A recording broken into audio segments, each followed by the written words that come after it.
My fiancée left me due to my cancer diagnosis. I left her destitute. Love, betrayal, and a dish served cold. This is a story of how I turned the tables on someone who abandoned me in my darkest hour. I never thought I'd be the kind of person to seek revenge. But life has a way of surprising you, doesn't it? My name's Jack. 4 years ago, I was on top of the world. I had a successful career, a beautiful home, and was engaged to the woman of my dreams, Sarah. We'd been together for 4 years and were planning our future. Sarah had a daughter, Emily, who was 11, and I had a 16-year-old named Lily. We were going to build a house together, merge our families, the whole 9 yards. Sarah had recently been diagnosed with a degenerative condition, so we were designing the house to be wheelchair accessible. I even started doing some renovations on her current place to increase its value before we sold it.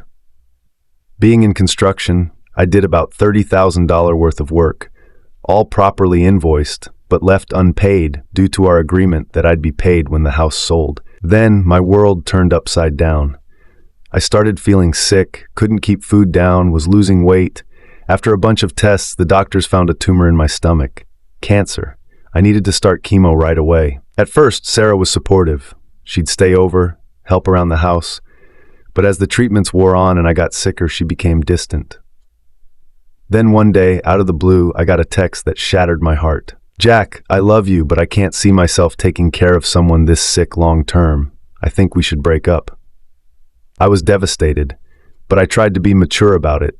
The next day, I packed up her things and took them to her house while she was at work.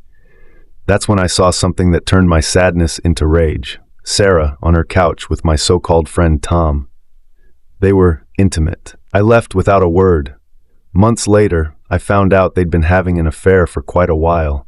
By then I was feeling better. The treatments had worked, at least for now, and I was angry. That's when I remembered those invoices for the work I'd done on Sarah's house. I sent them to my lawyer to file a lien. The timing couldn't have been better. Sarah was just about to put her house on the market. By the time everything was settled, the overdue invoices, interest, and legal fees, she was left with almost nothing from the sale. She had to move in with her older daughter and go on disability as her condition worsened. A year later, I ran into Sarah. She was in a wheelchair, looking much older than her years. We chatted briefly, and later she called to apologize for leaving me.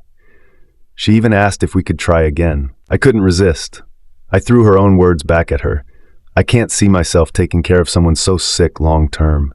Sometimes I feel a twinge of guilt, but not often and not much. After all, revenge is a dish best served cold."